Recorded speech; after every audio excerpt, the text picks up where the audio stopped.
A dingo took her baby, and then Australia blamed her.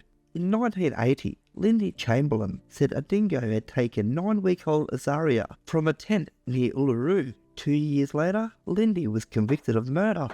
Decades later, the official findings said the dingo story was true. So this case file asks one uncomfortable question: how did a grieving mother become the woman Australia wanted to blame? Because that is the real case here. Not just what happened in the tent, not just whether a wild animal could do something that shocking, and not just how one family's tragedy became a courtroom battle. The deeper question is how fast a country can decide what guilt looks like, and once that picture is in people's heads, how hard it becomes for evidence to find its way back in. To understand how Lindy Chamberlain became the target, you have to start with a part many people simply could not picture: a dingo entering a tent, taking a baby, then vanishing into the dark. Today, that story is infamous, but at the time, to many people it sounded almost impossible. Dingoes were familiar enough to Australians that people thought they understood them. They were wild, yes. They were dangerous in a vague, outback sort of way. But the idea that one could take a child from a campsite did not fit the version of the animal many people had in their heads. And when people can't accept one story, they start building another. That is where the case began to twist, because once the dingo explanation sounded too strange, the public started looking harder at Lindy. The first inquest supported the Chamberlain's account and found that Azaria had died after being taken by a dingo, but the public mood did not simply close the file. The story had already become too big, too strange, too uncomfortable, and when a tragedy feels impossible, people often search for a person to make it make sense. That person became Lindy Chamberlain. The thing that still makes this case uncomfortable is not only that Lindy was suspected, it is why so many people felt comfortable suspecting her. She did not grieve the way strangers expected. She did not always look broken in the right way. She did not perform pain in a way people could easily understand. Her religion was treated as strange. Her face was studied. Her words were judged. Her personality was treated like evidence. And this is where the case still feels dangerously modern. I have a relative, I will not name her, who has told me for years that when the Chamberlain case was happening, she thought Lindy was guilty. Not because she had seen every piece of evidence, not because she had read every report, but because Lindy looked and acted weird. And every time a similar case appears on the news and someone says, "Of course they're guilty, just look at them," she reminds me of Lindy Chamberlain, because she remembers saying the same thing, and we know how that went. That is the trap at the heart of this case. People think they are judging evidence, but often they are judging behaviour. They are judging whether someone cries enough, whether they cry too much, whether they seem too calm, whether they seem too emotional, whether they answer questions the way a grieving parent is supposed to answer them. But grief is not theatre. There is no universal script for how a person should look when their life has just been destroyed. And in Lindy Chamberlain's case, the public did not just ask whether she was innocent, they asked whether she looked innocent. That is a very different question, and it is a dangerous one. By 1982, suspicion had become something far more serious. Lindy Chamberlain was tried for murder. Her husband Michael was tried as an accessory after the fact. The case against Lindy depended heavily on forensic claims and on the idea that Azaria had not been taken by a dingo at all. Instead, the prosecution argued that Lindy had caused her daughter's death and invented the dingo story. The trial gripped the country. Courtroom sketches, news reports, headlines, and constant public debate turned the Chamberlain family's private horror into a national spectacle. Then came the verdict. Lindy was convicted of murder. Michael was convicted as an accessory. A mother who had reported a dingo attack was now officially branded a criminal. But here is the part that matters for this case file. A courtroom verdict can feel final. It can sound like the end of the argument, but a verdict is only as strong as the evidence underneath it. And in the Chamberlain case, the evidence underneath that conviction would not stay solid for long. One of the most important pieces of the case was something small, a matinee jacket. Lindy had always said Azaria was wearing one when she disappeared, but when Azaria's other clothing was found, the jacket was missing. To the prosecution, that missing jacket became a problem for Lindy. Her claim that Azaria had been wearing it was described as a fanciful lie. That phrase matters because it shows how far this case had moved. A detail from a grieving mother was no longer just a detail.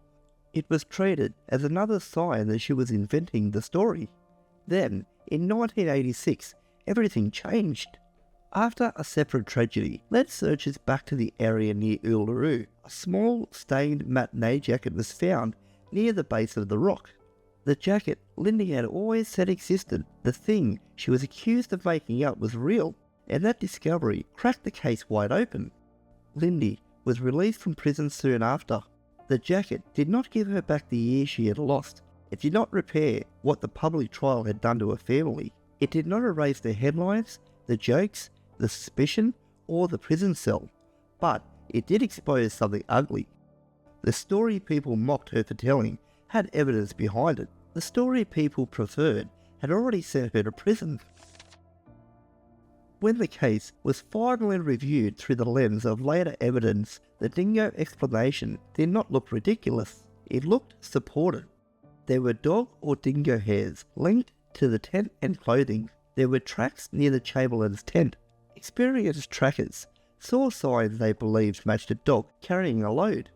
The sand and plant material on the clothing were consistent with Azaria being carried or dragged through the area, and later evidence made it clear that dingo attacks on children were not just campfire fear, they were possible. That does not make the story less painful, it makes it less impossible, and that distinction matters, because for years, the question was treated as if it was simple. Could a dingo really do this?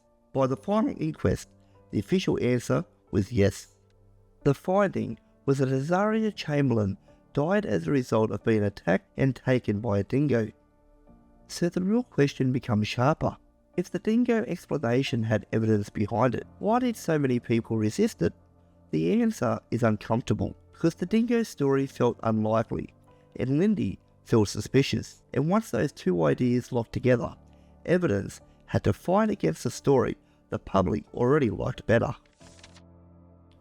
The Chamberlain case did not stay inside the courtroom. It became a national obsession.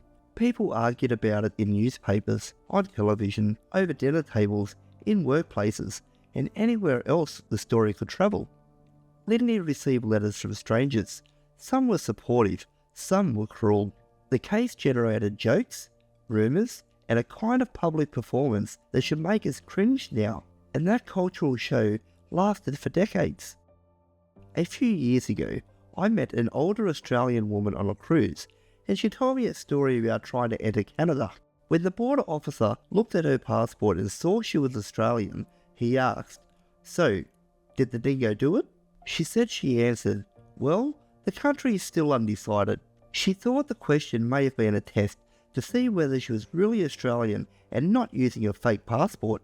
Maybe it was, maybe it was just a joke, but either way, think about what that says. This case became so embedded in Australian identity that decades later, on the other side of the world, it could be used almost like a cultural password, and that is not normal.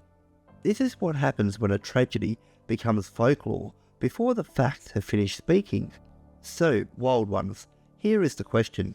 When someone in the news does not grieve the way people expect, how much should that matter?